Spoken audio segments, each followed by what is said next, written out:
Welcome to Shake the Mic. This is our very first episode in 2023. Today, it's an absolute honour to be joined by owner of Matador Promotions, boxing promoter, coach and mentor, Michael Luke. Welcome on, mate. How are you? I'm sound. Pleased to be here. It's been a long time coming, lad, hasn't it? Thanks very much for coming on. Whatever's meant to be is meant to be, lad. And when we'll do it, we'll do it. 100%. Whether you think you can or you think you can't, you're right. Defo. Henry Ford. What a Defo. quote. I seen it up on your page the other day. And I know that you're massive on mindset and you seem very mentally strong. Where does that come from? Trauma. Through grief, I'd say. Back early days, but ultimately just through how I've dealt with grief and trauma, obviously fitness, and just how I've stayed consistent with it throughout my life, throughout my younger years. And it sort of built me for who I am today, and not just for what I've done, but how I'm helping other people. Yeah, definitely. Have you always practiced having a strong mindset, or do you feel like that was something naturally that was already there? Nah, I've never, not from a young age, no, only over the past 3 or 4 years, I've been consciously making changes to advance my mindset, more so because of the likes of what's readily available over Instagram and Facebook. I think social media has been a massive influence on me having access to these things, even just through the likes of Wim Hof, people like that, where, you know, that type of fella without, I think it's his son who actually put him on Instagram and has made him big, but I've been able to have that access of him, how he's access mindset and the breathing, Wim Hof breathing, the ice baths and stuff like that. That's definitely so. Yeah, over the past 4 or 5 years, I've been able to do it consciously through accessing different social media platforms and things like that. Do you think prior to that you were doing it subconsciously? It's possible, yeah. It's probably ingrained from me father or my mother, yeah. It's come down. Yeah, and yeah. I seen you talk when you just said about Wim Hof there. What a guy, by the way. And you said, ice baths and stuff. It's becoming really big, cold water therapy, and you see so many more people doing it. And obviously it's having a positive impact on people, isn't it? Most definitely. Mm. But it's not an easy thing to do. If anyone's tried it, it's testing for discipline and stuff like that. And I seen you done a little video, what you put up on your Insta, saying about procrastination. Touch on that with us, procrastination, and how it can be detrimental to your daily life, let alone a daily routine, let alone your life. Listen, procrastination is one of my biggest weaknesses. It's as simple as that, and I think it's quite common. And mate, the amount of times I've had my missus say to me, like, I'm putting things off. I'll go, I'm going to do this, what, you want to do this? And, 3 months later, I'm still talking about it. And she's going, you know what? So over the past 9 months, I've implemented cold showers. So again, from the likes of seeing Wim Hof talking about it and seeing people who are successful, who have benefited from that, implementing that into the daily routine. And one of the main benefits of saying is it stops you procrastinating, and it has. Like, for an example, is I'm getting up, getting in the shower. I won't get straight into a cold shower. I'll get clean, normal, warm shower, and then bang. I'll usually do a minute and a half cold, get the benefits of that endorphin rush, do a bit of breathing in the shower as well, and then back to a warm one and get out. And that's every morning. But I've implemented that for the past 9 months, and I've been able to advance Matador Promotions and other different things of walks of life just like blew up because I haven't been able to procrastinate. I've been able to have more control of my mind, of that monkey brain going, the monkey doesn't want you to do these things, he wants you to be lazy. Do you know what I mean? That's just ingrained on us from being primal, from where we've developed from. So that it allows you to have that internal battle and get control of the monkey and go, nah, this is what we're doing today. Do you know what I mean? So discipline. Yeah, it definitely works. So I'd advise anyone to try that. Yeah. Do you think your morning routine's vital to your day? Yeah. For how I feel throughout the day, how positive I am, my self-esteem, getting tasks done, ticking off the goals. With procrastination, I was going to come to that then. Obviously, with you being a promoter and a coach and everything what you've got going on, you must be very busy. And I know this from my own life in day to day. I've got a friend, I'm not going to mention him on here because loads of people do, but he says, do it now is one of his little sayings, do it now. And it hit me hard where I use it quite a lot. Like, I'll think, I've got an email to send there, but I'll do that in a minute and whatever. Like, I put things off a lot. I'll procrastinate with stuff like in that sense where I'll think about it, but I won't just do it there and then. So I've tried to be consciously aware of every time I go to do that. I go, no, Jack, do it now. I've got to make a phone call, do it now. Because you know that phone call you don't want to make. You think, I'll do it tomorrow. But tomorrow doesn't come, or it does, but it loomed over you for fucking 4 days when it didn't have to, man. Yeah. And when you just do it now, you go, wow, feel better. Oh, yeah. Away, you'd almost get a little dopamine rush because tasks, it's chemical hacking, isn't it? Mm. When you do that, when you complete a task, you get a dopamine rush. So a lot of people don't realize chemical hacking, if you implement that into your life, so like you can feel a bit down, or your mood's up and down, and a mood stabilizer is serotonin. And a good way to access that is just get on a bike and ride a bike. And you find these things in life that I've learned, and it's like, right, I can actually control my own brain through chemical hacking. I can give you a compliment now and say, you look great, lad, you look fresh. And I get a rush of oxytocin. Do you know what I mean? Yeah. From giving you a compliment. And I've implemented these into my life, and I'm like, wow, that's readily available for me. It's just science. It's powerful. What does Michael Luke do if he is feeling down and like you are having a bad day? Because we all have them. Like, anyone watching this, like, probably sees you on Instagram and sees you jumping, yes, what's happening, people? Or, like, you're a massive advocate for men's mental health, and we'll touch on that a little bit later on. But, people will see you and think, oh, hell, he's always bouncing or he's always jumping. But on a personal level, you're probably not, lad. We all have good days and bad days. So if you're having a bad day, what you do to change that? Usually I'll cook, I'll make some food, or I'll go on a walk. I'll say to the missus, come out, let's get down the beach. We live in by Barebow Bank, so I'm in a beautiful area, mate, where it's on your doorstep. Yeah. Water, being by water, I find, because I'm a massive empath, so a lot of empaths like being by water. Obviously, I always like to think the moon controls the tide, but I feel like our energy is tied to water, so I like being a little walk down the beach, and it just clears me head, and I can ultimately just stabilise my mood. Or cooking, or again, sometimes I just have to get up and go to the gym, and you feel better after it. But sometimes as well, it's hard to just get up and go to the gym if you're feeling. It is. But something you can do is cook. At home, and good food as well. You make a nice little pasta, and you'll just, again, it's that little, you've done that little task. And then you've had that food, or cooking for someone else. Yeah. I'll just cook for me, miss. I say, listen, I'm cooking this dinner, and I just feel better after it. And then your mindset changes then, because you've just done something that's worthwhile. If you're ever feeling stressed, you can come around to the house and cook for me, man. Lad. Knock a little Arabiata up or something like that. When you said you're an empath, what do you mean there? From a young age, I've just always had the ability to like feel energy of people. Like, I can look at, I've been sat in a bar, and I've looked at someone and I've thought they're going through something, or something's playing on their mind, and I've asked them, and they're going, do you know what? I've just been to my granddad's funeral, or like, obviously not on the day, because you'd see that at the funeral gear on, but you know what I mean. Yeah. And then like, I don't know, I can look at a picture, and I can just feel all the energy of what's happened, you know what I mean? It could just be a simple picture. It's just, I've just got a real ability of feeling energy and like knowing what someone's going through in the mind. So I've utilised that. I've been able to utilise that and incorporate it into my training when I'm coaching lads. I was in the Pioneer. It's a bar. It's in Crosby, and it's closed now. It's just closed last week. But one of my mates was the manager in there, and there was a young lad in there, 18. The manager said, "This is Joe."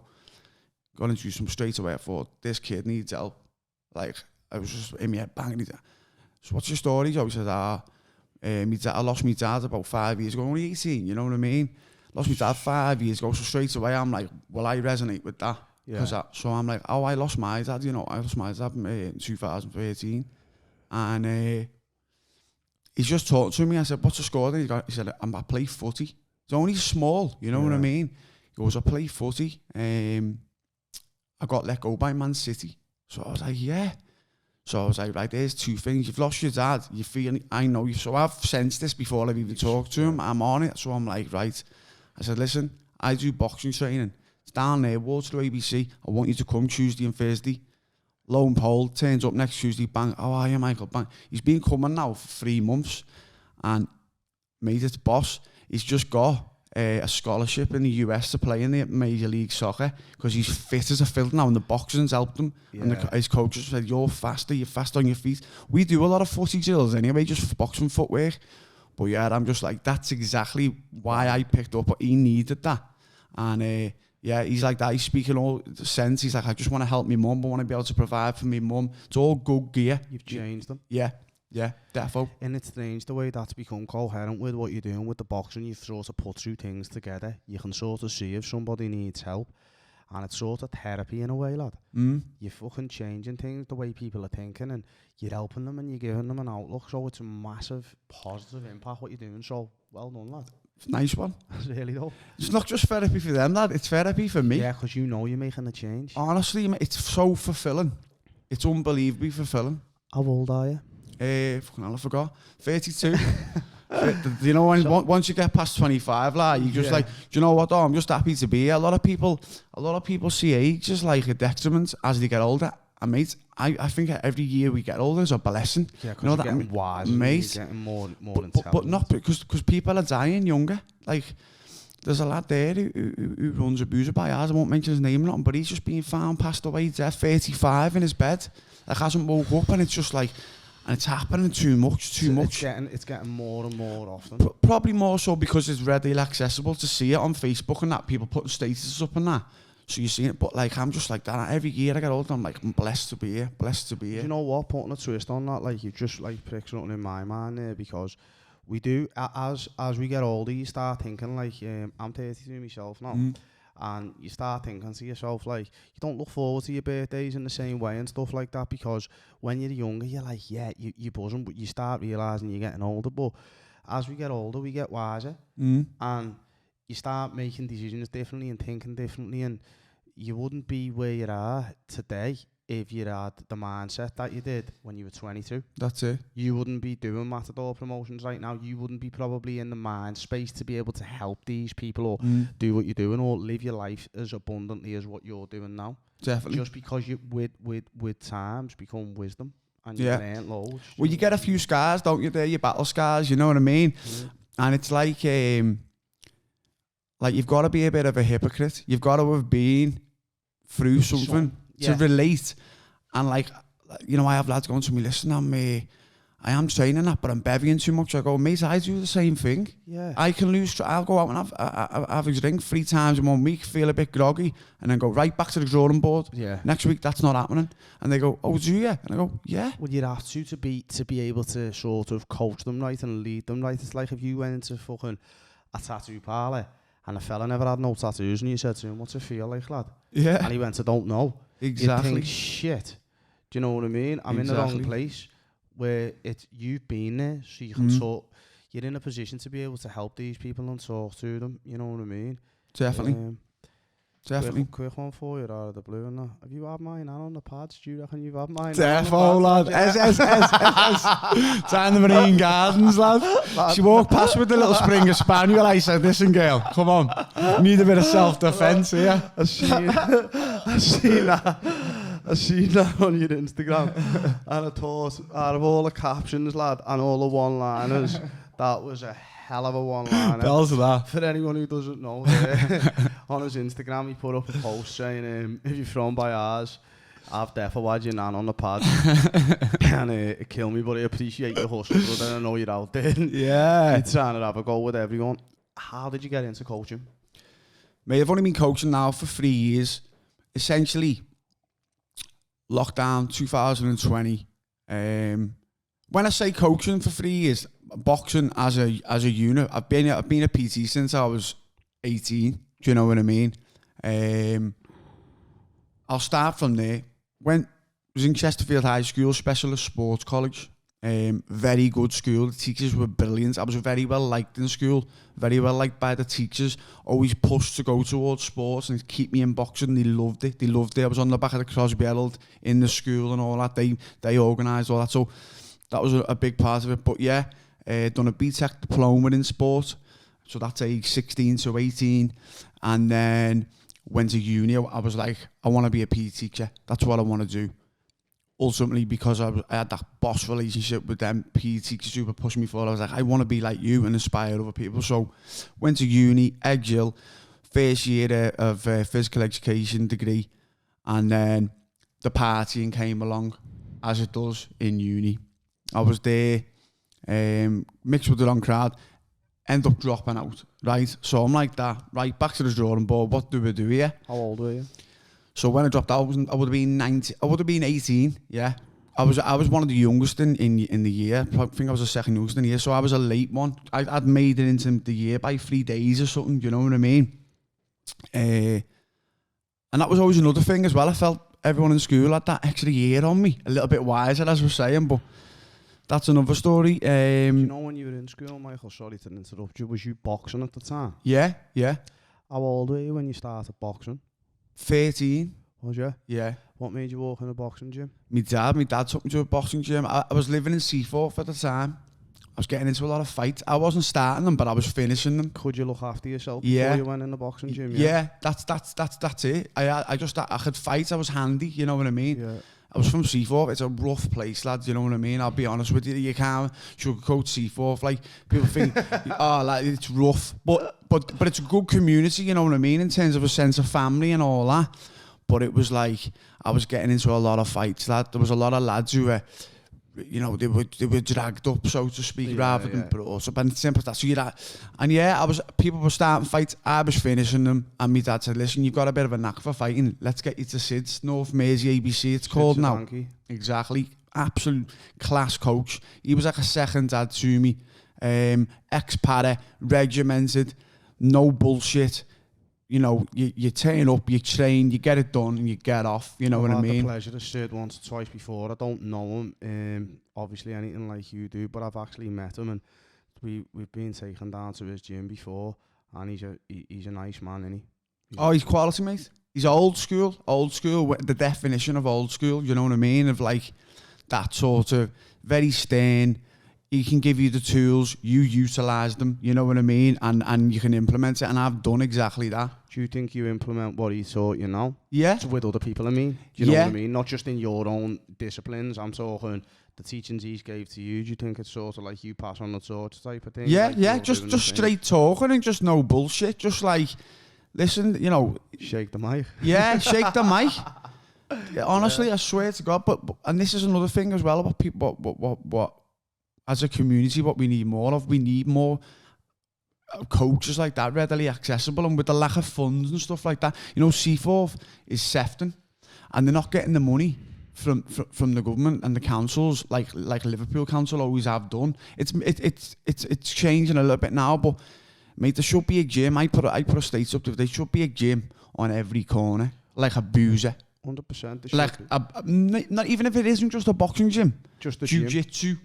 Martial arts, or a gym, and you know what? We shouldn't, especially children under 18. Should be able to train free. Free, because not every kid's got it.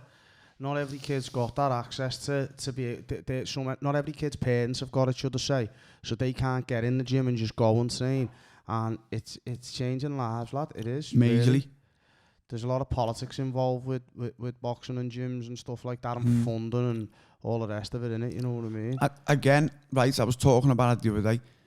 If you put someone in the penal system in this country, yeah, it costs 45 grand to the UK taxpayer, right?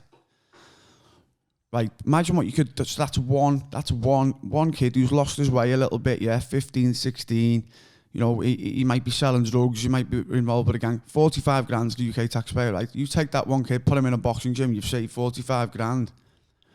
and you've changed someone's life. You've changed someone's life. You're making the world a better place, one person at a time, lad. Mate, it's crazy the effect it has. Yeah, you've been around boxing for a long time, yeah.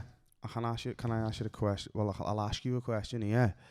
And I already know the answer. Have you ever walked into a boxing gym? Very rarely. It's very rare you meet a dickhead, innit? 100%. Everyone's sound, everyone's down to earth. All the kids are nice, lad. They can all look after themselves. Yeah. They can all fight, but they're all nice lads. They've all got time for you. They've all got time for each other. It's very, very rare you walk in, and if there is someone in there who is a bit of a dickhead, they don't last very long. No. You look at certain kids and you'll think, you won't be here in 6 weeks. Do you know what it is? And I've pinpointed what it is. Boxers especially, we don't need to prove ourselves outside the ring. And the flip side of that is people who don't know how to handle themselves, they think they have to prove themselves, so they are carrying knives, or they are just speaking to people abruptly, even if it's just a waiter. I've seen, and you just think, you're a dickhead, the way you just... Like, and Muhammad Ali was a big advocate of that. He even said that I'll judge people how they speak to the waiter. Do you know what I mean? Yeah. I've been out in groups with lads and I thought, you're a knobhead. Why? Hey, love, what's going on? And you just think, knobhead. They've got no respect, no respect at all. You know, like if I go out for something to eat and that, lad, I'm putting the dishes, like passing them to them and all that, and I'm like, 100%. Thank you very much, and that. That's the At game. the end of the day, that you treat everybody as you'd like to be treated, innit? You know what I mean? My man always says to me, what the manners cost, nothing. No. You know what I mean? Do you know what as well? I just physically haven't got it in me to be rude to people, lad, because it just makes me feel bad. Like, well, you feel it in your core, don't you? You go, oh, no, what? Yeah. I can't go there with that. But some people, that's people lack of morals because they've been raised differently. Yeah. Do you know what I mean? It's not ingrained in them. You know what I mean? It can be changed. It can be taught eventually. Yeah. By being around, you're a product of the environment. Exactly. And it's by being around people who are set up that way. Exactly. Positive mental attitude and stuff like that. Yeah. All the way. So, we just spun off track there. I know at a young age, I think you were 18, you went to America, weren't you? America, yeah. Going back to what we said, really. So, dropped out of uni, and I was thinking, right, what am I going to do here? I fucked up a little bit here. You know what I mean? I've sort of, that was the path that I thought I was going to go on, be a PE teacher. Anyway, someone said to me, listen, have you ever heard of Camp America? And I was like, nah, looked into it. And basically in the US, every summer, they allow expats, not necessarily expats because you're not moving there, but they allow you to go there on a J1 visa for 4 months, 5 months, and whatever your skill is, you can bring it to that camp. Mine was obviously fitness instructing, boxing. Went over there. I went to Pennsylvania. I went on my own. I was 18. Said to me, man, listen, I'm going to the US. He's like, what, you haven't even been on holiday? Well, to tell a lie, I've been to Dubai the year before. That was my first holiday, so I did have a passport and all that. Yeah. Turned up, right? Goes to New Jersey Y airport, right? And I had this itinerary that I was given, mate. I'm terrible with directions, mate. Like, I'm hopeless, you know what I mean? And I'm like, looking at this map, I'm 18. I'm confident in that, but I'm dozy. And like, I'm a little bit naive still and all that. And I'm thinking, what am I going to do? Anyways, I end up getting to this coach station where they wanted me. And there's just loads of Mexicans. And I'm like, am I in the right place? And I'm talking to one of them. His name was Luis. I said, is this going to the camp? What was the camp called? Lake Como. It was, not Italy, Pennsylvania. Yeah. And he's like, yeah, we're going to Lake Como. He's like, what are you doing? I said, I'm going to be a fitness instructor. I said, what are you doing? He said, where are all the chefs? It's like, sound. Anyway, he's on this coach journey, going through New Jersey, gets to Pennsylvania, and obviously built a relationship on this coach with all these Mexicans, you know what I mean? And it's a mad one, right? But I'll tell you why. So he gets to the camp, and I thought I was on a kids camp, because that's what predominantly they are. You're teaching kids, you know what I mean? The kids have been put there by rich Americans for the duration of somebody being paid. They haven't got time to spend with them. Yeah, or a lot of them just because they can, and they've got the dough. Yeah, so it's like, you'll go on there and you're going to learn. See in a bit, yeah. And don't get me wrong, it's great for them, but they're like, we meet like the camp director, and he's like, you're Michael, the fitness instructor, from England, yeah. He's like, you're on the over 55s camp. I'm like, what? Yeah. You thought you'd be training I thought I was just training kids. I was thinking it's going to be a start of, maybe it's not PE teaching, but it's going to be training kids in America. And I'm like, over 55s camp? Like, yeah. And you're 18 at this time. I'm 18. But lad, you know what? It was the best thing I've ever done. I'm meeting all these. It was a Jewish camp, right? So they're all old Jews, right? Some of them are in wheelchairs and everything, lad, right? And they're like, right, here's what we want you to do. We want you to do assisted wheelchair aerobics, right? Water aerobics, Tai Chi. I'm like, I've never done Tai Chi. They're like, we're going to teach you. Mate, they taught me Tai Chi. I'd never done water aerobics. They taught me water aerobics. I was doing, like, they had 4 or 5 of them wheelchairs, so they do a separate session, wheelchair aerobics, all just literally just legs there with a bit of music and all this. And I was like, this is crazy, but it was great because it was allowing me to build a relationship with an older age that were very wise, that were telling me things. So after sessions, we'd be sitting there with the brew and all that, and I'm 18, and they're going, so where's it? Well, back in that, and you're just going, yeah, but you're just being a sponge. You're taking it all in, yeah. And it was amazing, but yeah, so anyways, I'm like, obviously after being told this over, so there was 2 camps, the kids camp and this over 55s camp, and I'm like, where do we stay then? And they're like, well, everyone else is staying, even all the other people from England were staying on that kids camp. And I'm like, well, you're in the over 55s, but the Mexicans you've just been with and the coach, they all live there. Boss. Lad, it's me. 50 Mexicans, right? In this big, it was like an old mansion, right? It was on like the playing field and all that. And lad, they're all speaking Spanish. I don't speak Spanish. I'm 18. Si, senor. Si, senor. So I'm like that. So I said to Luis, we were there for 4 months. After about 2 weeks, I said, Luis, can you teach me Spanish? He said, if you want to learn Spanish, my friend, I teach you. Lad, after 3 months, I was like that. Oye, ¿qué pasa, tío? ¿Tienes hambre? Hablo mucho español. Ahora, es porque esto. Wow. Yeah, so I speak Spanish pretty fluent now. Can you, yeah? Yeah. It's in my corazón. I love it. But, so I'm Mexican Spanish as well. So like I can say to you, like, ¿Cómo estás? You know what I mean? How are you? Or like, what you can say, like, what's happening? You know, ¿Qué estás haciendo? What are you doing? And the difference with them would be like, ¿Qué onda? So it's only different words, but if you can say that, then to a Mexican, they'll pick up straight away. Yeah, they know you know the Mexicans, the lingo.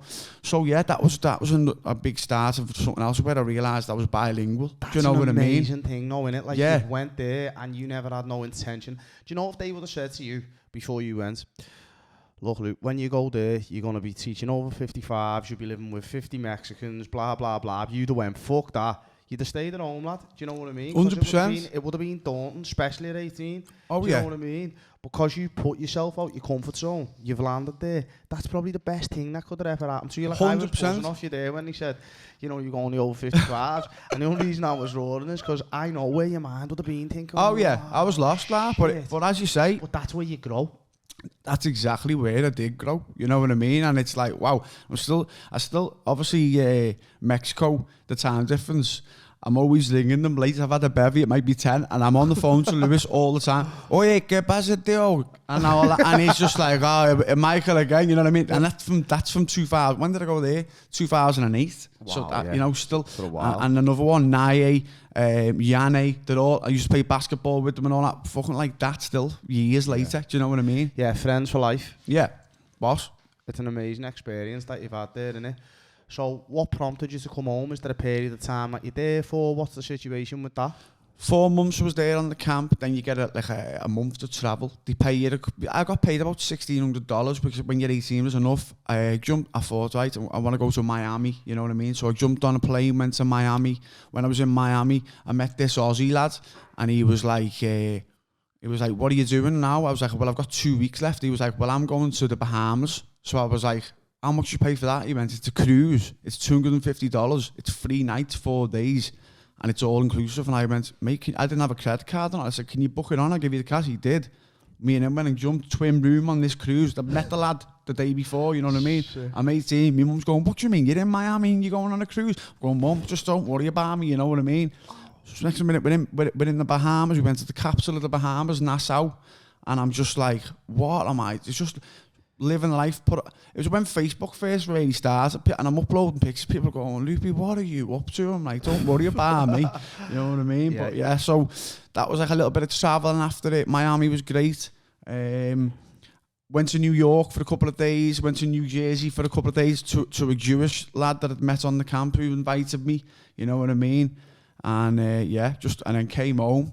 But yeah, I was just like, that was an like amazing story though. Class. And that's just like, especially at that age as well, it set you up for life because it just opens your eyes and you just, you know, because a lot of kids 18 and that, they only know what they see. 100%. Well, we all only know what we see.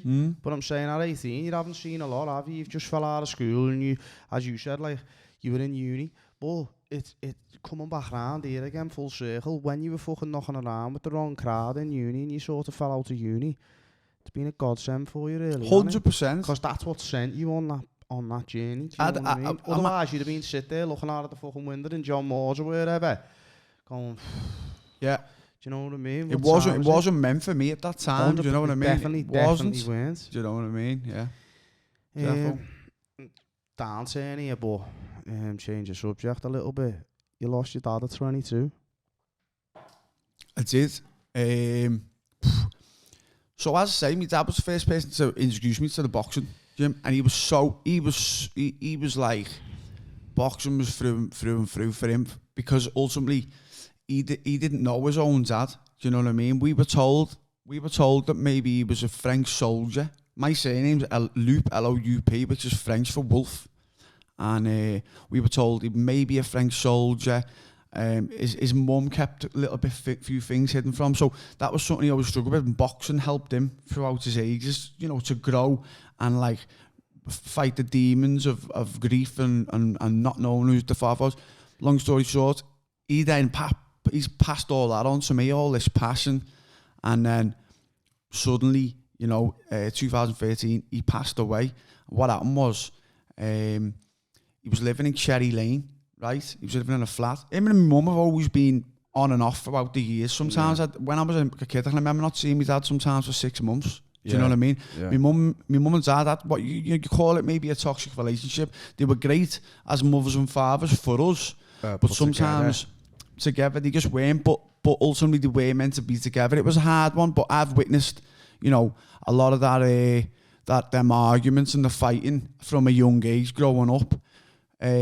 You listen, it happens, you know what I mean? But my mum always wanted to keep me dad in our lives because she didn't want us to have the same thing that he had. Yeah. You know what I mean? I mean, she done very well at doing that. I'm so glad she did.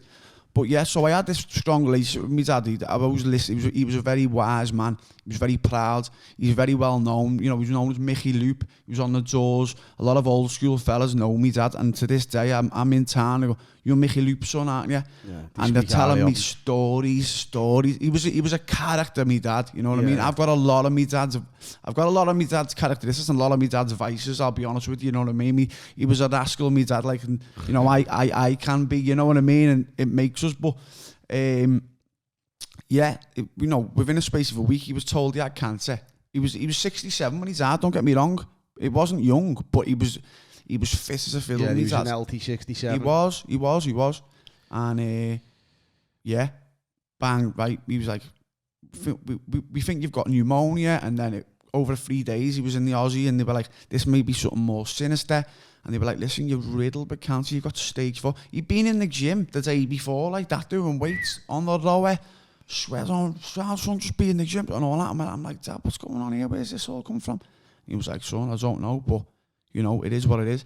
I remember, right, we're sitting in the hotel bed, and you have to tellies, don't you, to come out. This is for exactly this. And Tyson Fury was fighting, right? He was fighting. I think it was the fight when he punched himself in the face. Yeah, when he with the uppercut. Right, and my dad went, see him, son. He's gonna be the heavyweight world champion. He's gonna beat Vladimir Klitschko. And I was going, Dad, you're having a giraffe. This was the one when he's punched me. This is how much my dad knew boxing. He said, what he's got, son, he's got that gypsy mentality. But he's got it in his blood. It's his father, son. It's what he's implementing his training. You can just see in his mindset now. He's going to grow. He's going to whatever. And obviously, ultimately, he did, didn't he? Yeah. And things like that were great with me dad. He had that eye for boxing. But yeah, ultimately he died on his deathbed the day before. I said, listen, what am I doing here? What do you want me to do? What can you leave me with? Because we just both accepted, listen, he's going. They were like, listen, he's going to eat. Like, basically, they said, he's got sepsis. And then the doctor started chatting 50-50. And I said to him, listen, Dad, you're dying here, like, soon. And he's like, I know, I can feel it. So we had a heart-to-heart, you know what I mean, over an afternoon. And I said, what should I do? He said, look after your mum. Look after your brother, look after your sister. Be the best man all you can be and make sure you stay in training. Even, he said, if you're not boxing yourself, make sure you're training. And I was like, sound. He died a few hours later in the night.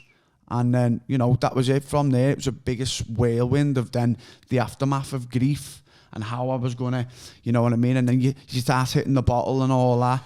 And you're partying and going, nah, I'm all right, everything's all right. But it's not all right. You know what I mean? It's not. I got goosebumps when you were telling me then, lad, and that. And as well, with you saying to me, your dad introduced you to the boxing gym. Obviously, then you've went to Sydney, whatever. He's been a massive factor, lad, like a massive...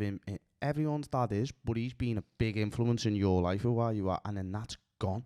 Mm.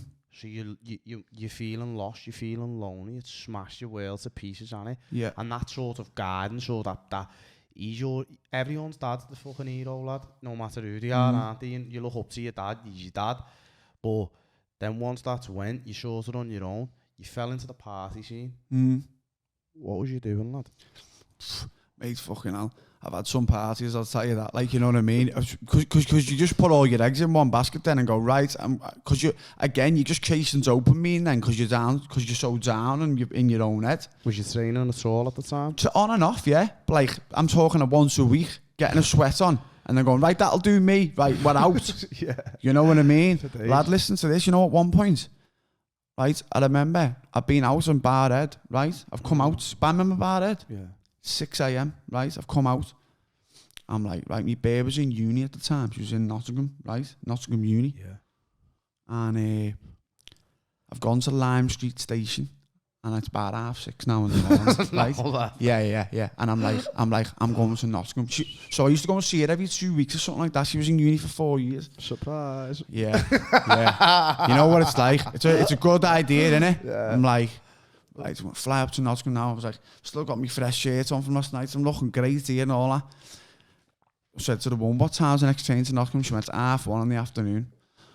I'm like, right, well, I'm not going there. And looks to me, right, there's a lad, Hugo Boss up. Remember everyone used to wear Hugo Boss polos and all that? And he's like, what's happening, lad? What are you doing? I went, I'm just going to go to Nottingham. But the he went, well, I'm going to London, lad. I'm just going to go on a map on me. You know a Scouser from a mile away, don't you, man? Yeah. No matter where you are, lad, you can be fucking anywhere. If you see a Scouser, you know one. In the wild, lad, with a pair of 110s on standard. seen a few, lad, another story, but... so me and this lad get on the train, right? So it's now about 7:00 a.m, right? We're just both bladdered. We bought cans and that, and we're just like sampled on the train. We get to London Euston, right? Now, we hadn't bought a ticket though. We hadn't bought a ticket to London, but this kid had dough. I knew he had dough. He's just like, he's talking about money and all that, and you know. Anyways, he'd paid for 2 tickets. I fell asleep on this train. We get to London Euston anyway. I jumped over the barriers thinking I didn't have a ticket. There's like security in that there, you know what I mean? The officers and that. And they've gripped me and the lad's gone, what are you doing, lad? I've got you the ticket. He's paid 75 quid for a return on the same for both of us. Do you know what I mean? So the security said, what? I'm giving the ticket. Like, and they just let me go. Anyways, we end up in the museum, right? It's about 9:30 in the morning, right? The National History Museum is in London. There's like an Anglo-Saxon tent, right? There's a cooking pot in the middle, and there's like 2 little beds with like blankets on. And I said to the lad, listen, because you start crashing, don't you? You're like, you start thinking, what have we done here, right? I went, lad, listen, I'm going to have a little nap. He went, fuck it, I will as well. And so like, I'm under this little blanket on one side. There's a cooking pot. It's Anglo-Saxon style. And there's another one. Lad, it must have been about half an hour later, right? Half an hour later, I swear to God. Stop it, lad. I just hear, Hangwa, Tingwa, Tingwa. All Chinese voices, yeah, lad. 30 of them, yeah, with a tour guide. They're all taking pictures of us, thinking we're part of the exhibit, lad. Yeah. And I went like that. Wow, where am I here? Lad, I woke the lad up, said, lad, we need to get out of here. And lad, that was when, lad, you know when you're like, what am I up to here? Yeah. Then it starts 9:30 in the morning, right? It gets to about 10. My missus thinking, where are you? I went, I'm in London. I've just been in the museum. She went, are you off your head? I went, well, I said I was going to go to Nottingham to see you. But obviously, then my mates sort of caught wind of it. And they're going, where are you? London? You went out in Liverpool last night and you've ended up, oh, mate. But you know when you're going, that's the level it can get. When you just in all sorts of craziness. Don't get me wrong, it's fucking great funny talking about it now. That was one of the sickest stories like, I've ever heard. Lads, you know when you just hear that though, you just hear, and they're all just taking pictures of you, and you're like, yeah, I must have looked like a proper exhibit in itself, lad. Do you know what I mean? So during this fucking period of time where you're grieving and you're doing all this fucking madness, when's the light bulb moment, Loop? Is that it? When does that moment come where you sort of, did you find your way back to boxing? Did you find your way back to fitness? What happened? Yeah, I found my way back to boxing. It was when I first got introduced to white collar.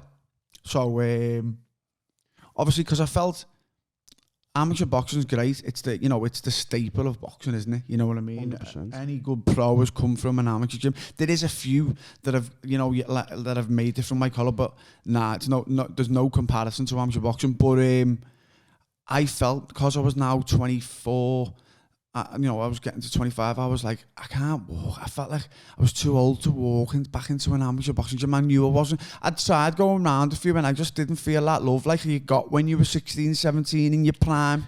That's the hard thing. Like, do you know what? Well, fuck it, we'll get there now. I was going to get there a bit later. White collar boxing, there's a big stigma around it. Like, being in and around boxing myself, amateur gyms, professional gyms and that, like, people hear a white collar and they go, fucking Mickey Mouse game, lad, blah, blah, blah, fucking, it's dangerous, it's unsafe, they're inexperienced. There's people like fucking blagging it, say, yeah, I'm a champion and not, but it's got a lot of bad name for it. But change our minds, Luke, tell us what, like, that is one thing that I can say, like, I'm an advocate for fucking amateur boxing, lad, I can't lie to you, I am. And obviously professional and doing it the correct way. That's the format, innit? You walk into a gym when you're younger, you train as an amateur, and then from being an amateur, if you're good enough, you turn over, or if you can sell tickets, you turn over, you go pro, and you have a bash at it. However, a bit of a critical of me to say that, because my first ever bout, funnily enough, was a white collar fight, lad. Yeah. That's how I got into boxing, because exactly. I was in the gym, weren't getting about, got impatient, went and had a white collar, had my first fight, got that under my belt, and knew I had a love for the sport anyway. And then, like, I went to a proper amateur gym, proper setup, and I started training there. But that's just struck a chord with me, because in terms of when you're saying, if you're a man of a certain age, it's different when you're a kid, even 16, 17.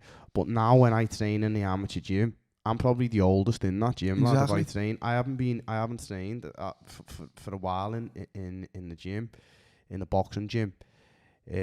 But when I go to the gym, lad, I'm probably the oldest lad in the gym. Exactly. Do you know what I mean? It's great if you're just there to keep fit with the older class. But if you're a fighter. But if you've still got that in you, that you know what I mean? Like, you've had a few bouts yourself, 4 bouts. I've had 25 bouts myself, amateur.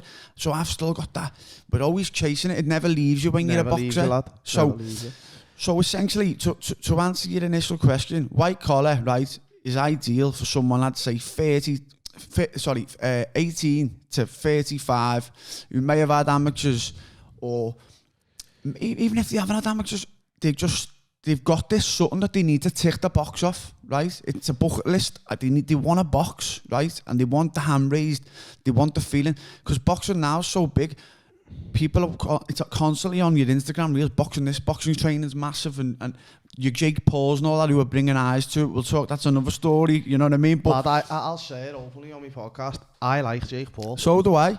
I think what he's doing for the sport, lad, and I like a lot of the lads in the gym would probably slag me for saying that, especially on they will, but it's sort your head out. But look, deep down, if you don't like him, there's something wrong with you, in my opinion, because, like, lad, regardless for all the hate for him and all that, yeah, lad, he's done something and he knows how to sell a fight. And to be fair, he can have a bang, lad. He can have a bang, yeah. I've seen loads of kids over the years. He can fight Jake Paul. Defo. Is he a world champion? No. Who fucking is, lad? There's not many. Do you know what I mean? Exactly. He's enjoying himself. He's selling it well. And, you know, he's having a go, lad. He's having a go. A proper go. There's too many people these days that have got an opinion and they're sitting on the couch, lad. Do you know what I mean? And the worst thing about it is the people who've got the talent sometimes are letting them people defeat them.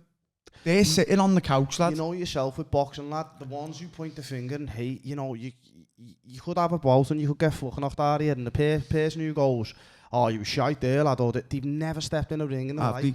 If you have, you wouldn't say that to someone, lad, because you know how it is, and you've got respect because you know how hard it is. It's a very, very hard. It's the hardest sport in the world, second to none. 100%. You know what I mean? You've got to be disciplined and dedicated. So anyone who's having a go in any shape or form, credit where credit's due. 100%. And you know what? So it's like white collar has evolved. It used to be like two lawyers in London in one office would box against each other, and everyone from the offices around would go and box it.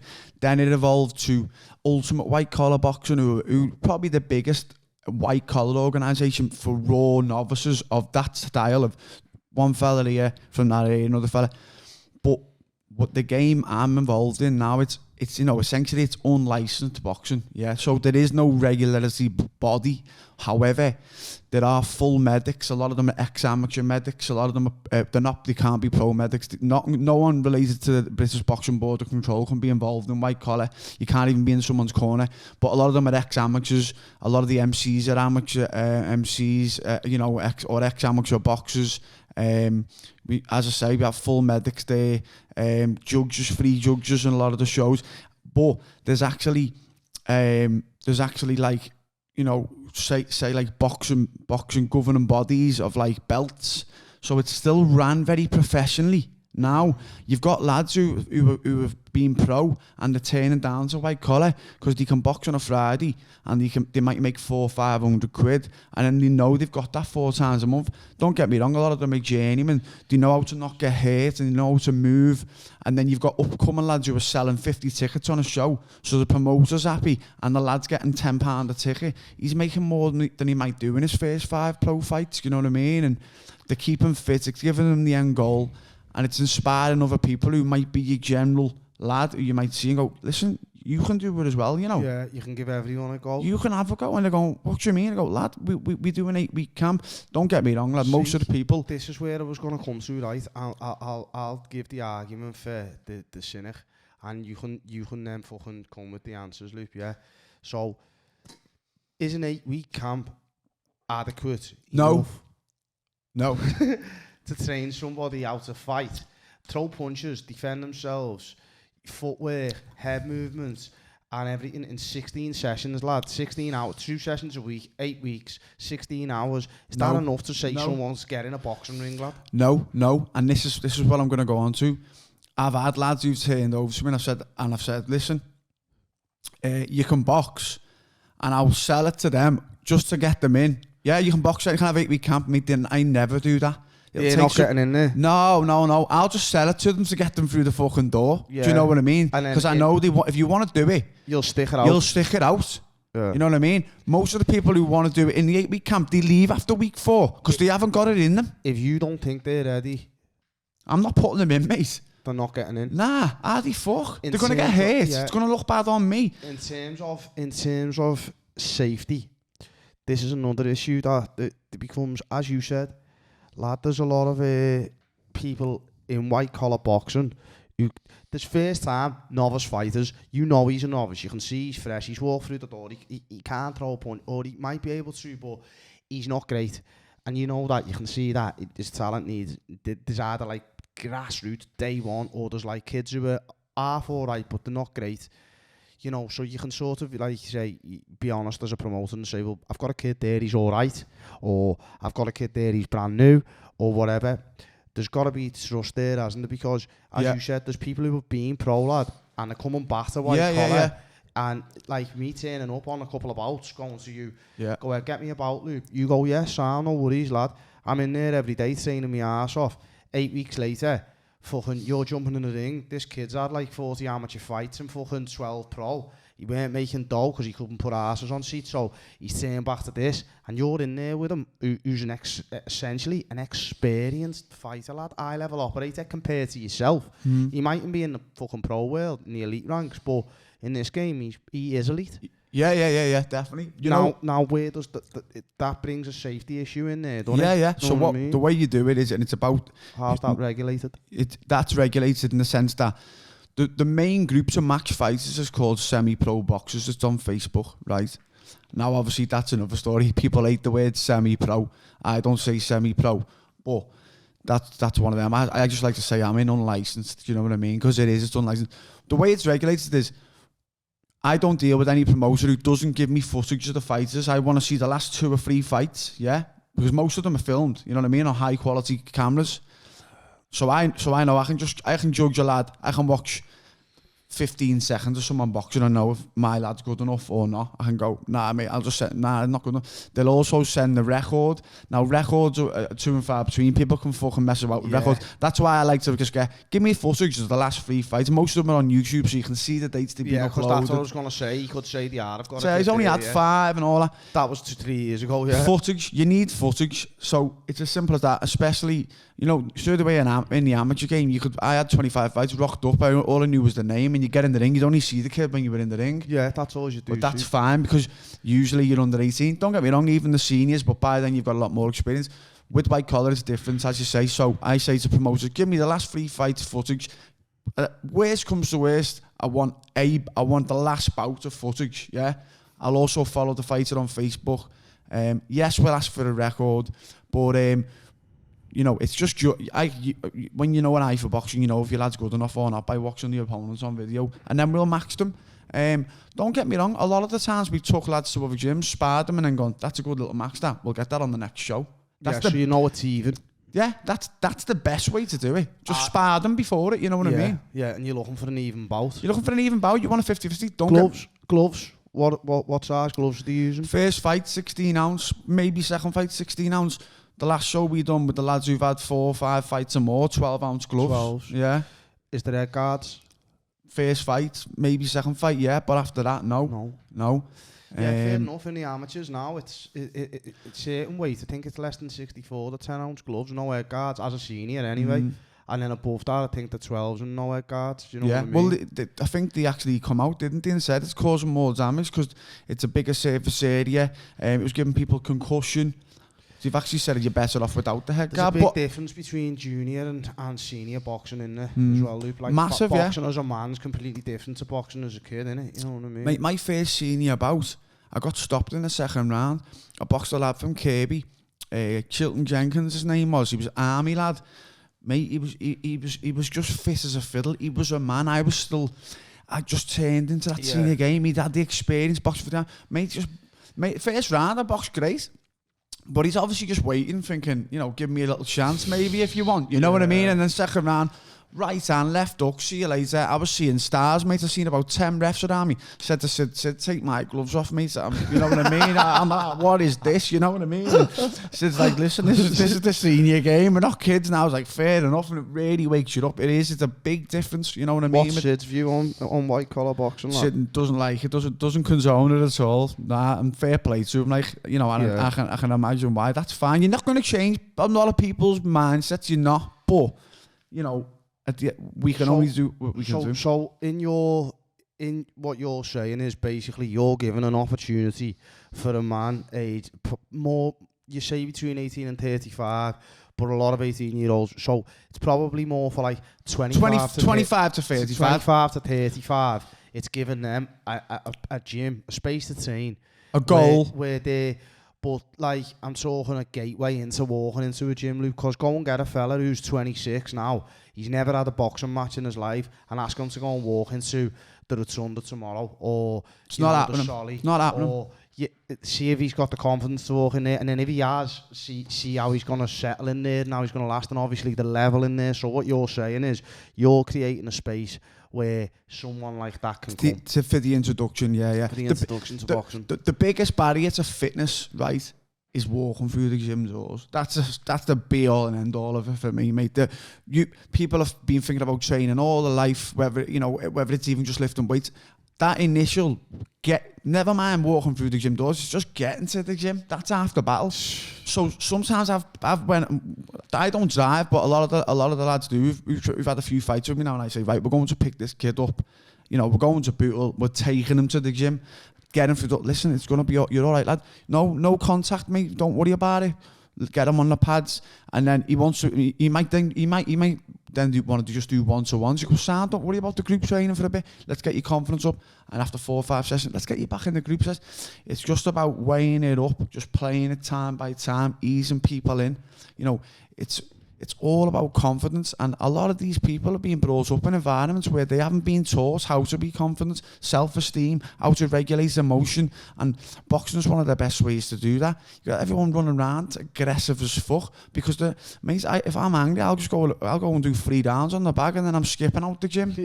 It's as simple as that, but they don't know. They haven't been shown that, so that's what we're doing. You know what I mean? Yeah, we're creating a safe space for the introduction to boxing. Now, don't get me wrong, I've had lads who've rocked in and they have been 18 and I've gone, mate, what are you doing? You need to be in the amateur. And I said to Sean Farmer, I've got this kid, he's coming to your class. Decent. Yeah, we pushed him. All of had lads, who were literally just being terrible, and I've gone, mate, I'll be honest with you, mate, you're never going to box. Let us just, but you can stay in the classes, you can get the feel for it. You're part of the boys. And they've gone, all right, fair enough. It's about, you've got to be open and honest. Yeah. Definitely. Yeah. So they're getting a safe space. Also, white collar shows in themselves. I know because I've seen them. They have like ring walk music, fucking all that type of shit. So it's a lot closer to the professional game. Yeah. If you're a decent amateur boxer and you're in the ABAs and you're probably boxing in Crocky Hall Sports Centre, you're walking out, you've got your mum and dad there and a few of the boys or whatever, you get in and it's totally boxing based. It's not really. There's a massive entertainment value if you're a boxing fan. Lad, there's some of the best fights you're ever going to see, aren't they? 100%. But if you're not, and you're Jackie and Stephen from down the corner who want to go and have a few fucking beers and watch your fucking tear up, that's not your gaff. Do you know what I mean? You need to be infusing with us on the May the 6th, mate. Because I'm telling you, mate, it's fucking heavy. So, what goes in to creating a white collar show, lad, or a boxer? Let's rephrase that. What goes into a Matador promotion show? Okay, so first of all, we get the venue. We've been using Fusion a lot. They're great. The staff are great. They set the ring up for you and everything. That's half the battle. They set the ring up. When you turn up, the ring's up. Venue hire. But choose whether it's an afternoon or an evening show. We've started bringing our shows up earlier now. The last show we got out, it was 1:30 in the morning. Yeah, it's too late. It's too late. So a lot of bouts on. You've got to get through them all. We had 26 bouts, lad. You know what I mean? It was like roll on, roll off. But yeah, medics. We use a few various medics, you know what I mean, but all fully certified and accreditation. So choose our medics. Usually it's because we have to pick up between about 3 or 4 medics because they're already booked for other shows. Yeah. So that's why we started booking in advance now. I've got 4 shows already booked this year. How many minute rounds are they? 3 2s usually. If it's a title fight, 4 2s. Yeah. If they're elite boxers, we might say you want to do 5 2s, and sometimes just let the boxers decide between a couple of weeks before what you want to do. You're fit enough to do 5 2s. Yeah, here we are. Sam will do that then, because at the end of the day, it's entertainment as well. If they feel good for it, the crowd might want to see it go on longer and whatsoever. But yeah, then we get our ref. Then we choose if we're going to have judges. Sometimes we just let the ref judge. He'll just bump, you know what I mean? They're usually experienced enough to do it. Ring girls, we've started not using ring girls now. Just purely because of the amount of bouts we've got. We just need to be, you're out the ring and you're in. You know what I mean? You might have a minute of ring walk music and then it's ding ding. And yeah, matching fighters, which is the biggest headache. Is it stressful to be... You've got people dropping out. His nan dying. He's lost his dog.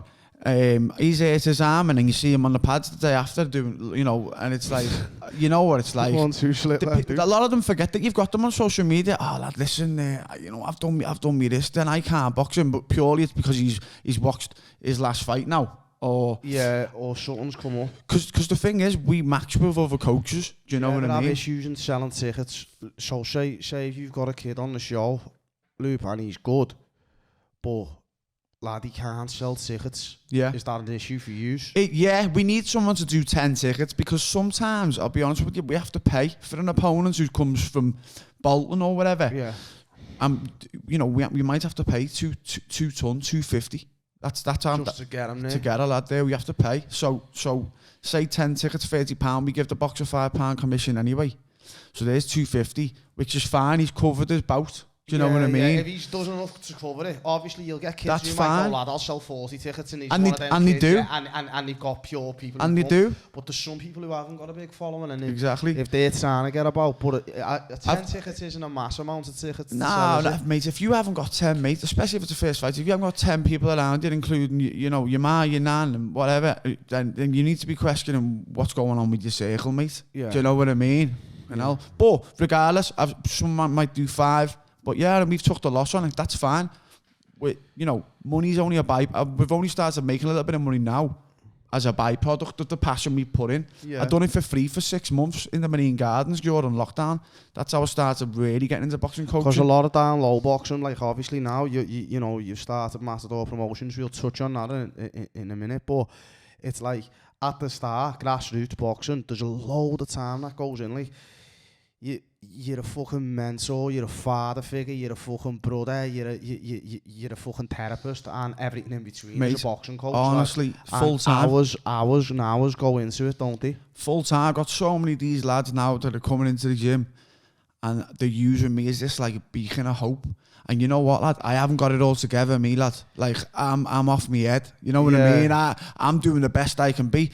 But sometimes but I know that I'm in the right place and I'm open and honest with them, and you know whatever. But like, mate, there's a lot of pressure on me. Of like, and that's who I'm supposed to be. I know. You know what I mean? That's why at the start I said to you, "How old are you? 32." Yeah. Got a wise head on your shoulders for 32, but I'm saying like, to be a coach takes a lot, but to be like the head coach, if you're the head on show, lad, it takes an awful lot because I know by seeing the coaches who I've been around and some of the great coaches, you know, David Burke, Paul Edwards, Michael Hunt, there's loads, you know what I mean? Like, they're men who I've looked up to and went, wow, and you do put all your everything on them, lad. Yeah. To you, they're fucking God, lad, know what I mean? Yeah. And you will go to them if you've got issues, you will go to them if you've got problems, and you'll also... You know, they'll pick you up, put you on the right path, and whilst teaching you how to box as well, there's fucking so much that goes into it. So I've got massive respect for like the Paul Edwards, David Burke, Michael Hunt, there's fucking loads. Tom Simpson, who trains me just on a weekly basis, do you know what I mean? Is that Apex? Yeah. Yeah, quality. Lad, he's a don. An absolute don. Kettlebells. Yeah. I need to get into kettlebells, me, you know, it's one of them things I'm picking up now, but you can use it anywhere, can't you?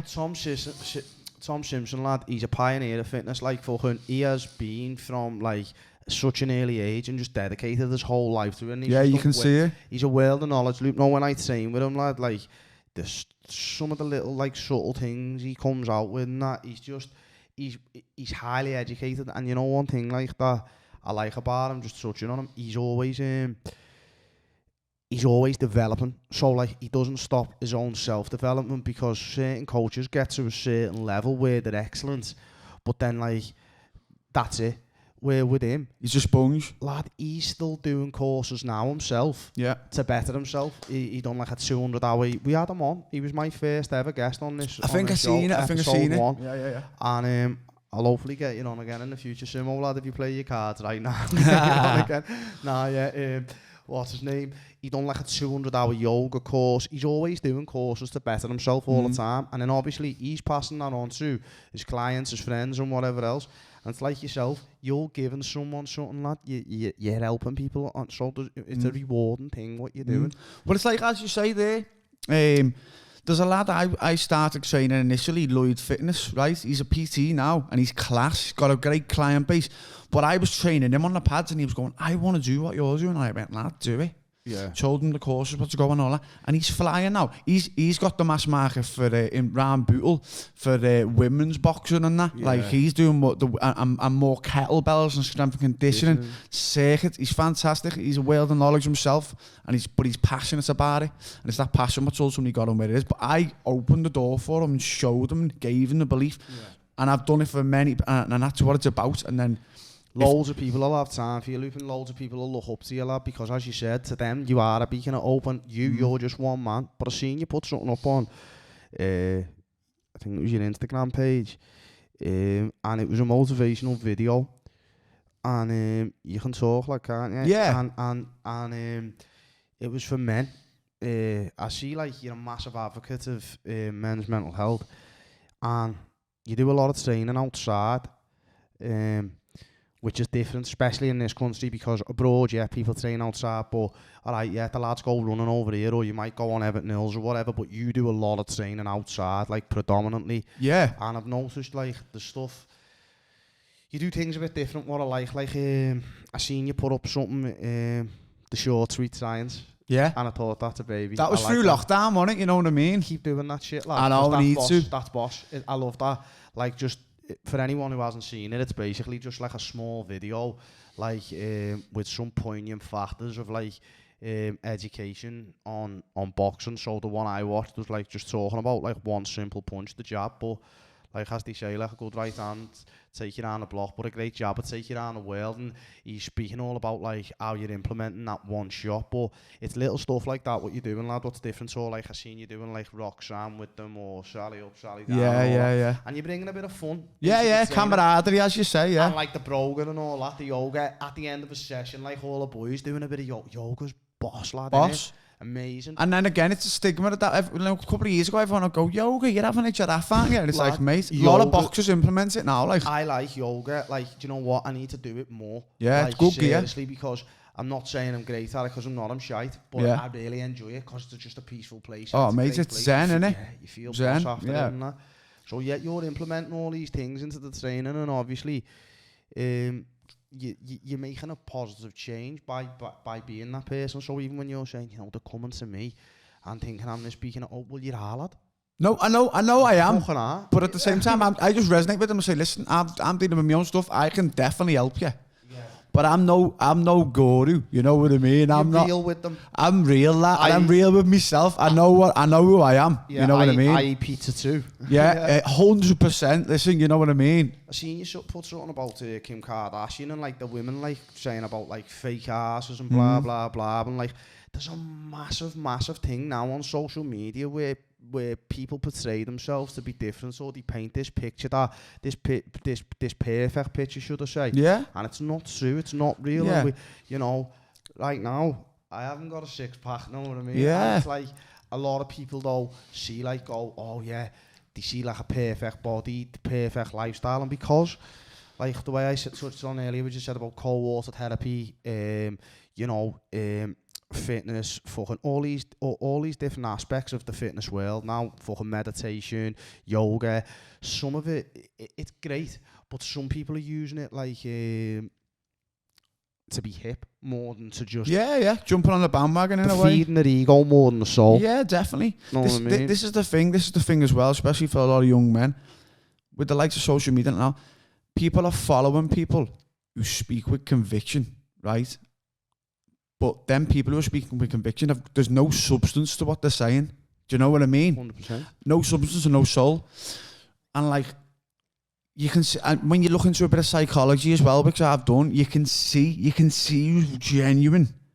And you can see why people are getting falling by the wayside by falling for these people and what they're doing, because they're speaking from the belly speaking, you know what I mean, like a politician does, or they're just saying, they're not speaking from the heart. There's no substance to what they're doing. It's just pure raw for monetary gain, and you're thinking, nah, fuck it, it's wrong. And it's about people like myself, you, just creating ripples of getting back to the soul and genuine and going, listen, we understand, you know what I mean, this is what you need to be doing, rather than getting, a lot of kids are losing the way from that type of mentality. But you see it a lot. Yeah.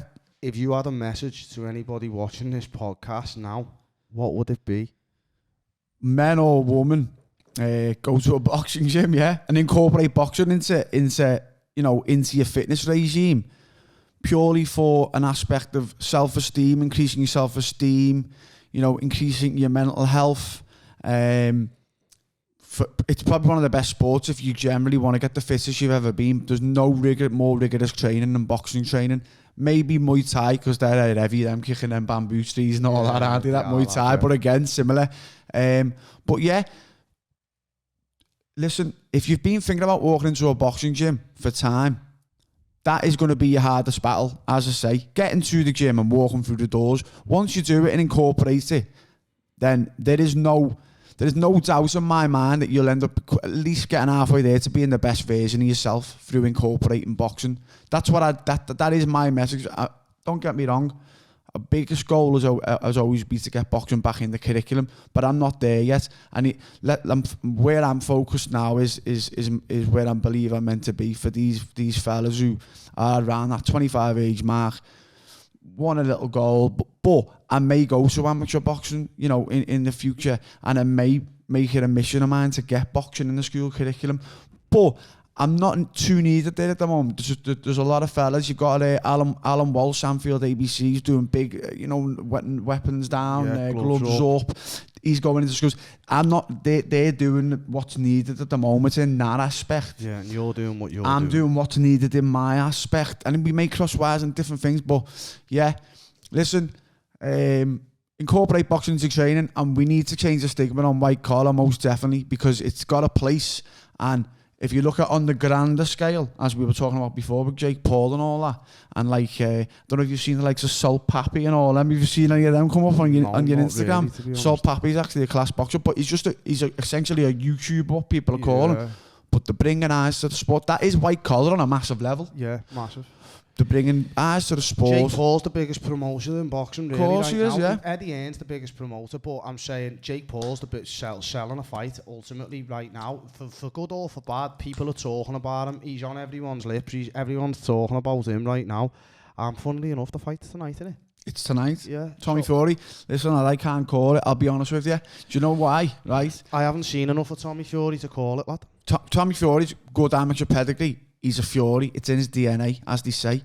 But Jake can bang, no lad. Jake can bang, and if he's in his head, loads of people are saying, right, all the pressure's on Tommy Fury. All the pressure's on Tommy Fury. It's not, lad. It is. There's loads, his family have said they'll fucking disown him. He's a professional boxer, the world's waiting type of thing. But at the same time, if Jake Paul gets beat by Tommy Fury, the hype train stops now. Because people don't rate Tommy Fury the way they rate Tyson Fury. Where if he got beat by fucking Wilder or Tyson Fury or, Carl Froch or a boxer of real notoriety, people would say, well, yeah, it was Carl Froch. But if he got beat by Tommy Fury, they'll say, well, he's not greatly advanced himself. So straight away, that hype train to where his journey's going, stop. All right, he's still loaded. He's still got loads of dollar, but it's more than the money for him because he's not doing it if the money's got money anyway. He's doing it because his passion's there and he wants to fucking. He's training hard, mate. He's training, and I know again with the money side of things, he can pay for the best nutritionists and the best coaches around him. He can. But as well, I don't. You've got to have that want. You know what I mean? I don't think it's about the money for him. Well, it's not. Most definitely not about the money. He's a fucking multi. Yeah. You know what I mean? So he's got the passion. He's got passion, lad. He's passionate, and that's the. You know what I mean? That's gonna see him through. But yeah, it's either exciting. Way, it's a good fight. Yeah. It's exciting. I'm gonna watch it. I'm gonna tune. Well, we're in Swindon tonight, lad. One of my lads is fighting for a title, the lightweight title down in Swindon. Give him a little shout out, lad. Ethan Nicholas, he's had, how many fights he had? He's had 6, 1-4, he's had 3 under me, 1 draw, 2 wins, and he's fighting for the lightweight title tonight on the biggest promotion, which is Tank Promotions. They've got press conferences in the Mecca in Swindon in the Regan Circus. It's massive. There might be 2,000-3,000 people there tonight. See, now that's what I was saying to you about the unlicensed scene there. It's massive. Lad, Ethan, good luck, by the way, lad. Yeah. But like the likes of Ethan, he wouldn't have that opportunity. Nah. On an amateur show or in a pro game, would he really? Nah. Because he, listen, he's 31. Yeah. You know, what 31? You're not going to walk into the pro game now. It's you know, it's not happening. But he's at a good level and unlicensed. He's getting recognised around the country. He trains like deep. He's my best fighter. I can say that now. He's my best fighter purely because he turns up. If I say, listen, I need you to do a 5k on Wednesday, I need to be at the gym Tuesday and Thursday, you sparring Saturday in South Liverpool, he's there, he's boom. He'll put Strava on, he'll send me the 5k. I want you to do a 10k with sprint sets, he'll send me. I'd rather have a gym.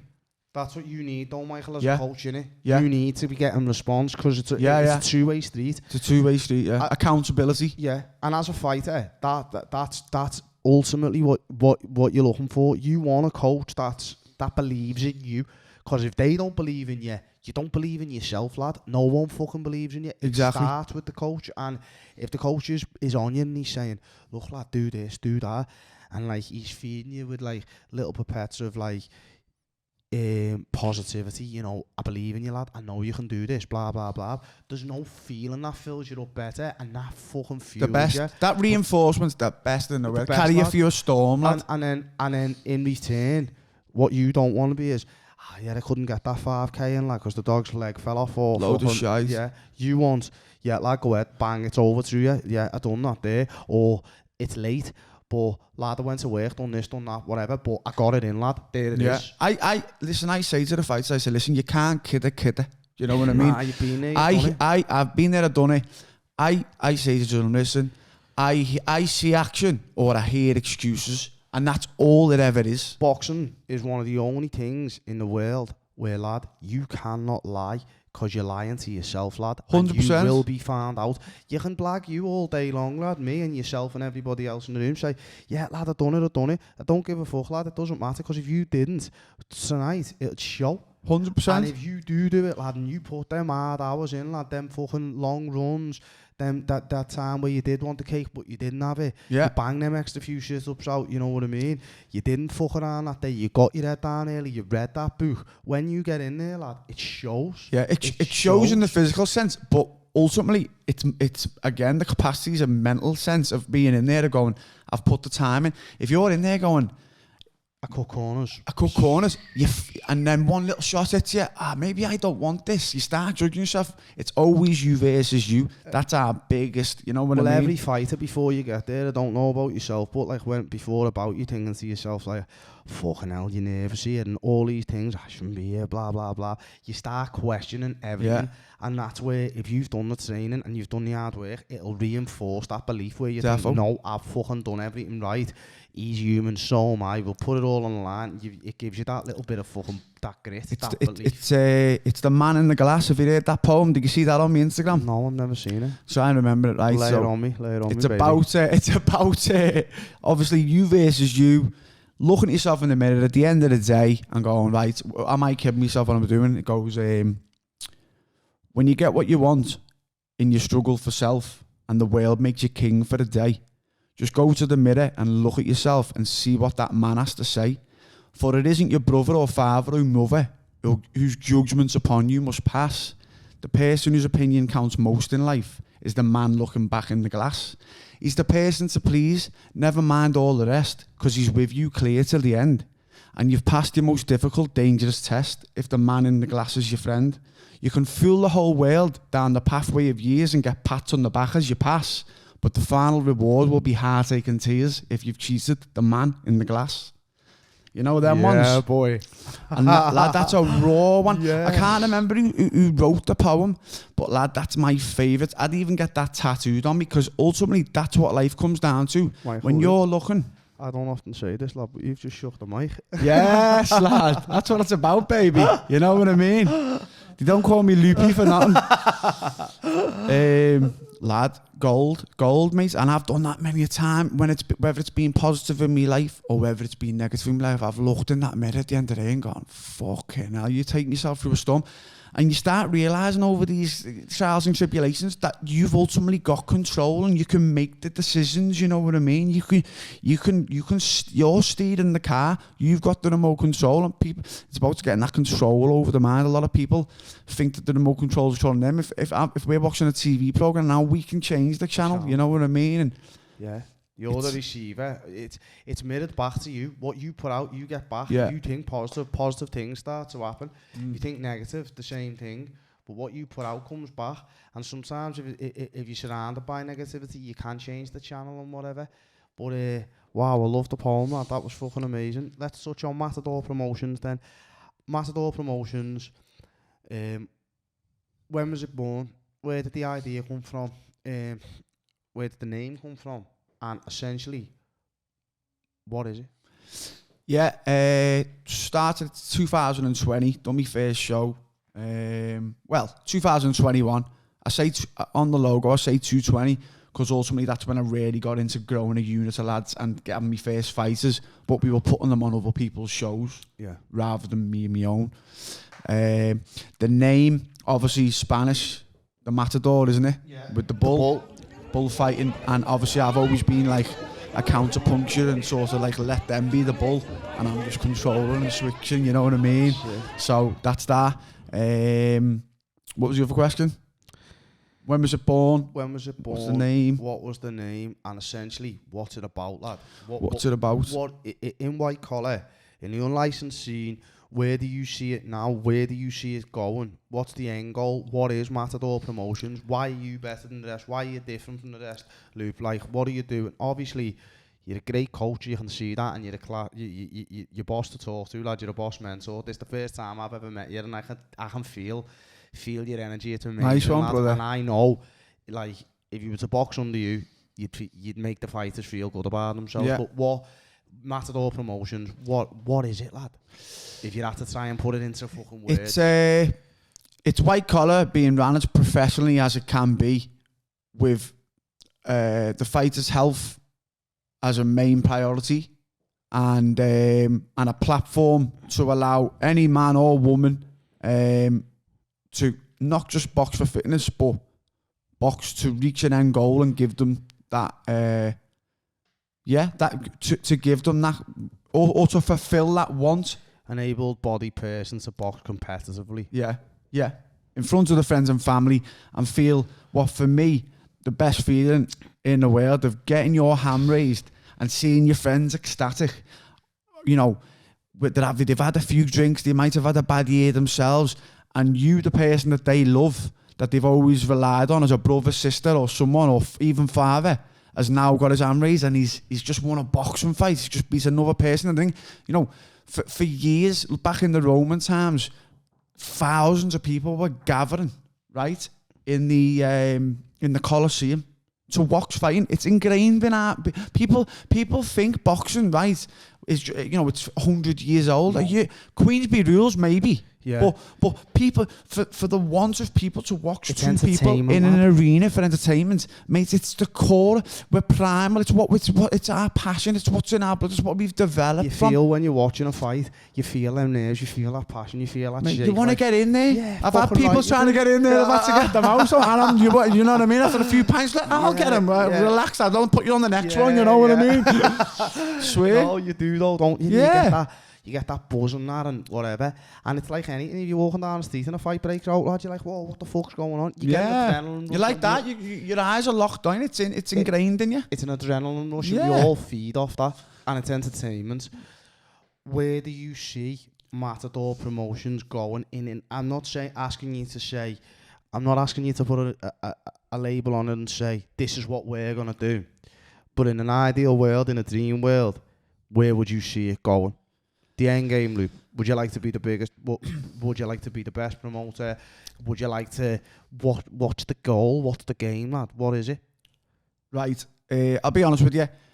I've just got my license come through from Promotion. Right. British Boxing Board of Control. I sent off, and I haven't had the full license from. I've just had the details on what I need to do and the steps I need to take. White collar will always be there, and I still want to help these lads, but. Would you turn kids pro? Yeah, I want to start. I'm gonna go. I'm, you know what I mean. But essentially, yeah, I'm by 2024. Say I'll be a pro boxing promoter. I'll have my license. So I'll be on the same as Ben Shalom, Eddie Hearn. There's about 30 registered promoters in the UK, and you've only heard of 3 of them, Frank Warrens and all that. The rest of them are doing small hall shows and whatsoever. But I've got an idea. So it's not your coaching license. It's not the British Boxing Board. No, it's for me to it's me as promoter. Yeah. Shit. Same as Eddie Hearn. So Eddie, watch yourself, lad. Yeah, you better watch out. Essentially, I reckon I'll be one of the biggest promoters, especially for small hall shows in the UK. And I'm gonna shake, as I shake the mic, I'm gonna shake the boxing scene up in terms of pros, because I'm gonna give them a little bit more.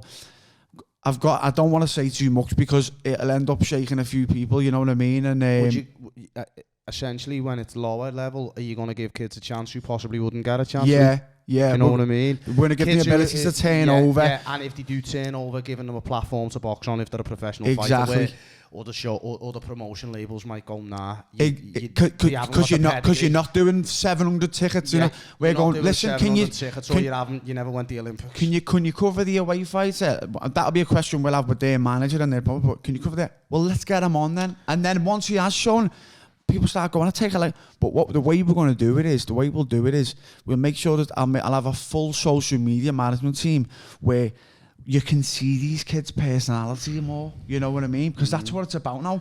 People want to know the sales, and I am sales. Like, people forget I've got a 9-5, lad. I work in recruitment.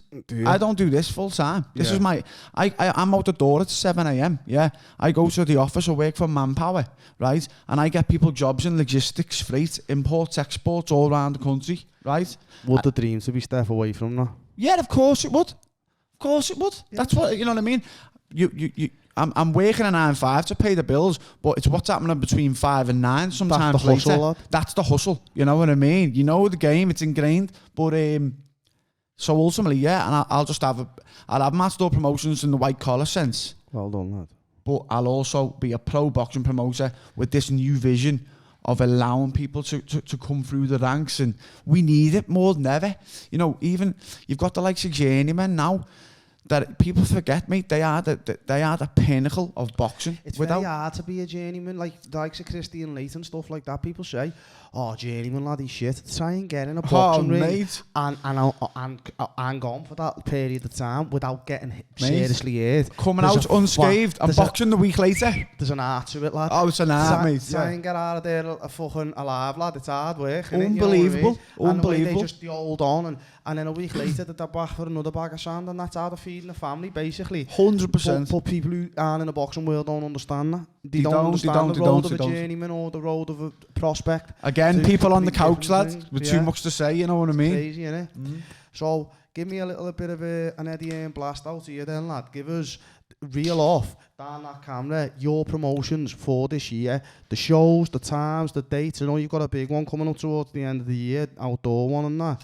Yeah. Rattle them all off now, lad, and tell us about them, when they're coming, what they're doing, and how it's going down. We got March the 4th, which is in Bedlington. I've teamed up with another promoter called Boxer Hype. We've got 26 bouts, 8 title fights, March the 4th, Bedlington. Still got a few tickets available if you want to grab them. Well, by the time this comes out, we'll have just missed it. But either way, after that, we've got May the 6th in Fusion, Fleet Street. Again, we'll have at least 25 bouts, title fights. Mate, Fusion's a great atmosphere as well. Tunes are blaring. So yeah, we'll have tickets released as of this comes out. I'll have tickets, £30 for standard, £40 for ringside. And obviously ringside's a lot better. If you want the sweat on your face off the boxers and a bit of blood and you want to get in the nitty gritty, then that's where you need to be. After that, we've got July. We're back over the water. I think we're going to be in Poulton Vic Sports Club. Plenty of space, good ale behind the bar. Again, loads of bouts. After that, we were supposed to be having one in outdoors, but I've had a little bit of back and forth. I need to look for a new venue. However, that'll be around August. I need, if anyone's actually got a venue where I can use outdoors, please reach out to me. As I say, don't worry about anything. Like, we'll have the full medics there, because I know that's always in the forefront of people's minds. Safety, and that's same as ours. It's a priority. So if you're a chairman or whatsoever, or you're involved in an outdoor club, reach out to me, because I want to do that the height of summer, a boxing gala where we've got a fucking magician walking around, we've got singers on, we've got dancers, and it's boxing. I want to make it more more of an event. It's not just about the boxing. It's about everyone gathering. It's about that positivity. You know, listen, we lost 2 summers there with lockdown. Like we need to start realising what we can gain now because we never know, we might lose it again. And then, we'll probably have Fusion again back in November. So it's all happening. Just get on me on Instagram, Michael Loop _Matador Promotions. I'm also on Facebook, Michael James Loop. Listen, if you want a box, I am your man. Come to the gym, see us. We're getting a bit busy now. I might start having to rent another gym and do it in other areas. But listen, that's a good problem. But yeah, get involved. Where's the gym? The gym's Waterloo ABC, Brighton Road. It's right next to Waterloo train station. There's a co-op diagonal from it. You can see it on the wall. What time just saying that?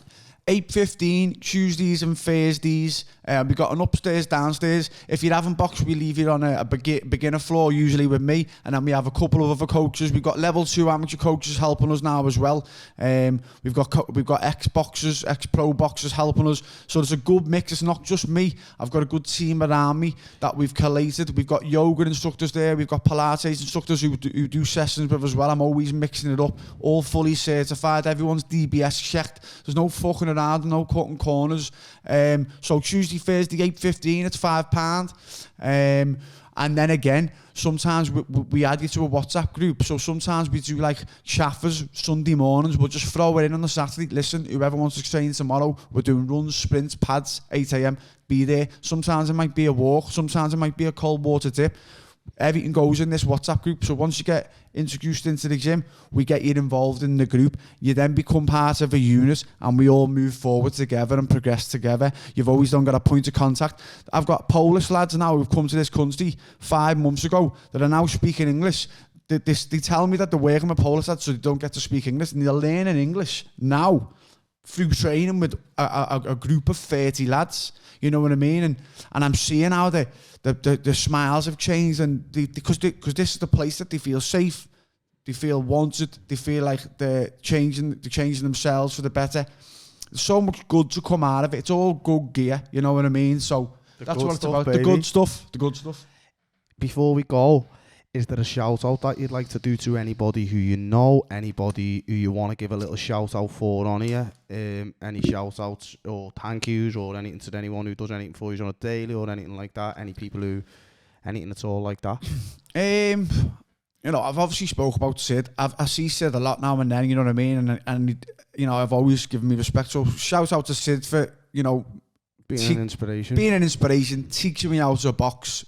Shout out to me dad for passion. Shout out to me ma for making sure that on them days when I was lazy, she'd say, no, you're fucking going to the gym, and she'd boot me out the house, you know what I mean? So, you know, I say to me ma, my dad got me into boxing, but you kept me in it, you know what I mean? So, listen, we all need a mum. Shout out to me missus for putting up with me for 15 years, being with us in school, you know what I mean? It's hard work being a partner of a boxer. She's an angel, lad, and obviously, not just being a boxer, but being someone as mad as me. So shout out to me missus, shout out to me little brother Chad, who's like the biggest believer in me, who's always pushing me.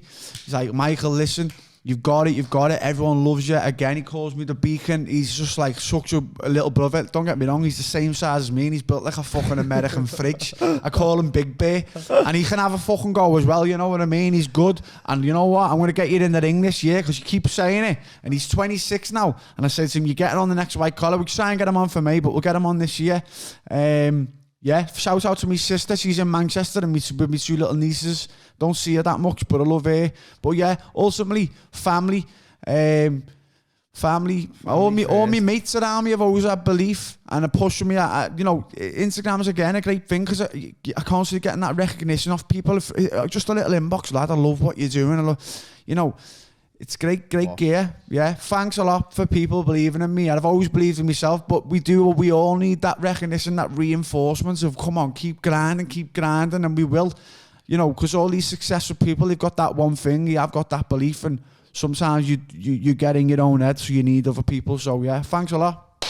Michael, thanks very much for coming on. It's been an absolute Thank pleasure. you. Thank you, Thank you, lad. I appreciate it. You shut the mic there today. Thanks very much. Thank you very much. Guys, do us a favour. Get on us on social media. Give us a little like, share, follow. We're on Instagram. We're on Facebook. Shake the mic. And until next time, look after yourselves. Peace out, guys. God bless.